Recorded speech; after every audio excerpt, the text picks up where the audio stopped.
আসসালামু আলাইকুম প্রিয় দর্শক, সবাইকে স্বাগতম জানাচ্ছি আমার আজকের পর্বে। আজ আবারও হাজির হয়ে গেলাম আপনাদের মাঝে খুবই সহজ ও মজার একটি নাস্তার রেসিপি নিয়ে। মাত্র 5 মিনিটেই যে কেউ তৈরি করে নিতে পারবেন এই নাস্তার রেসিপিটি। বাসায় যদি শুধু ডিম আর ময়দা থাকে তাহলে যে কেউ ঝটপট তৈরি করে নিতে পারবেন। বাচ্চাদের টিফিনেও চটজলদি তৈরি করে দিতে পারবেন। আশা করছি আজকের এই সহজ রেসিপিটি সবার কাছেই অনেক বেশি ভালো লাগবে। তো চলুন রেসিপিটি দেখে নেওয়া যাক। এই রেসিপিটি তৈরি করার জন্য প্রথমে আমি এখানে নিয়ে নিয়েছি একটি ডিম। তারপর এর সাথে দিয়ে দিব 1/4 কাপ চিনি। চিনিটা অবশ্যই আপনারা আপনাদের স্বাদ অনুযায়ী দিবেন। স্বাদ অনুযায়ী লবণ দিয়ে দিচ্ছি। এবারে সবগুলো উপকরণকে একসাথে খুব ভালো করে মিশিয়ে নিব। একটু সময় নিয়ে ভালো করে মিশাতে হবে যাতে চিনিটা গলে ডিমের সাথে ভালো করে মিশে যায়। আর ডিমটাকে যত ভালো করে ফেটিয়ে নেবেন নাস্তাগুলো তত বেশি ভালো হবে। তাই এই কাজটা অবশ্যই একটু ধৈর্য সহকারে করবেন।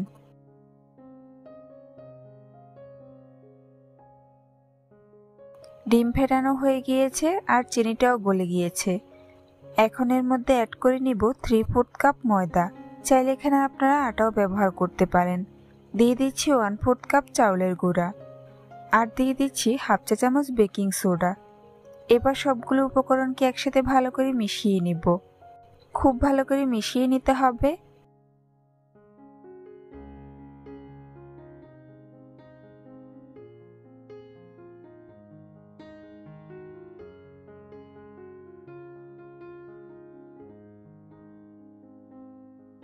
মিশানো হয়ে গিয়েছে।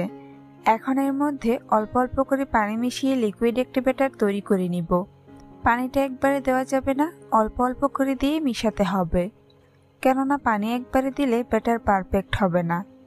এই ব্যাটারটাকে একেবারেই পাতলা করা যাবে না, আবার খুব বেশি ঘনও রাখা যাবে না। মাঝারি ঘনত্বের একটি ব্যাটার তৈরি করে নিতে হবে।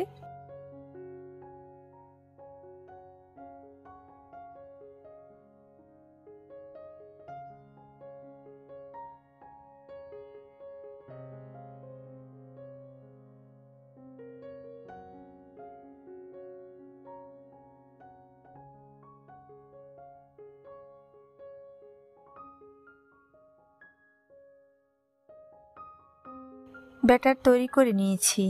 আপনারা দেখে নিশ্চয়ই ব্যাটারের ঘনত্বটা বুঝতে পারছেন। এখন পিঠাগুলো ভাজার পালা।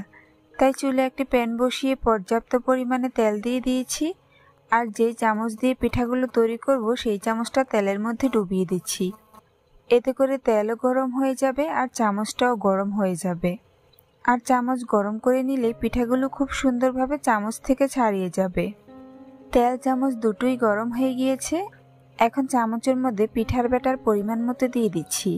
একেবারেই ভর্তি করে দিব না, সামান্য অংশ ফাঁকা রেখেই ব্যাটারটাকে দিতে হবে। ব্যাটার দেওয়ার পর চামচটাকে কিছুক্ষণ এভাবে ধরে রাখবো। তারপর তেলের মধ্যে চুবিয়ে দিব। কয়েক সেকেন্ড অপেক্ষা করার পর পিঠাটি খুব সুন্দরভাবে ফুলে উঠবে।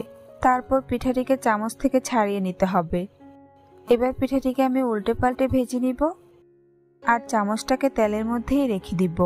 এতে করে চামচটা গরম থাকবে। পরবর্তীতে পিঠার ব্যাটার দিতে আর দেরি হবে না। পিঠাটিকে উল্টে পাল্টে দুই পাশ গোল্ডেন ব্রাউন কালার করে ভেজে নিতে হবে। ভাজা হয়ে গিয়েছে, এখন এটাকে তেল ঝরিয়ে উঠিয়ে নিব।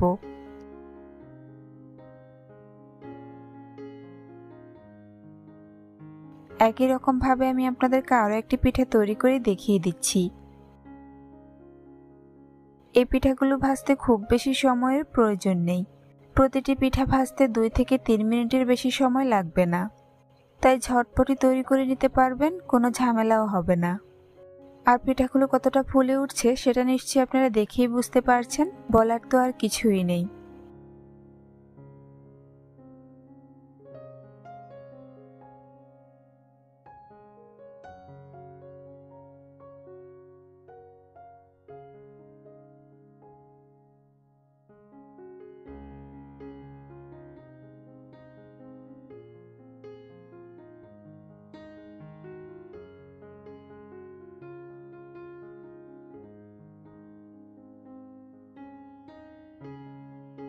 একইভাবে আমি প্রত্যেকটি পিঠা ভেজে নিব। সবগুলো পিঠে আমি ভেজে নিয়েছি। দেখুন পিঠাগুলো দেখতে মাশাআল্লাহ কতটা সুন্দর ও লোভনীয় হয়েছে। খেতে কিন্তু দুর্দান্ত স্বাদের হয়েছে। এভাবে ডিম আর ময়দা দিয়ে একবার হলেও এই রেসিপিটি ট্রাই করে দেখবেন, কথা দিচ্ছি ভালো লাগবে। হাতে সময় কম থাকলেও অল্প উপকরণে অল্প সময়ে ঝটপট তৈরি করে নিতে পারবেন এই মজাদার পিঠার রেসিপিটি। এটাকে শুধু পিঠা বললে ভুল হবে, চাইলে আপনারা তেলে ভাজা কেকও বলতে পারেন। যেটাই বলেন না কেন এর স্বাদ কিন্তু অতুলনীয়। ছোট থেকে বড় সবাই খুবই পছন্দ করবে আর অনেক মজা করেই খেয়ে নিবে। রেসিপিটি ভালো লাগলে কমেন্টস করে জানাতে ভুলবেন না। চ্যানেলটি সাবস্ক্রাইব করে পাশে থাকার অনুরোধ রইল। আজ এখানেই বিদায় নিচ্ছি। সবাই অনেক বেশি ভালো থাকবেন। আল্লাহ হাফেজ।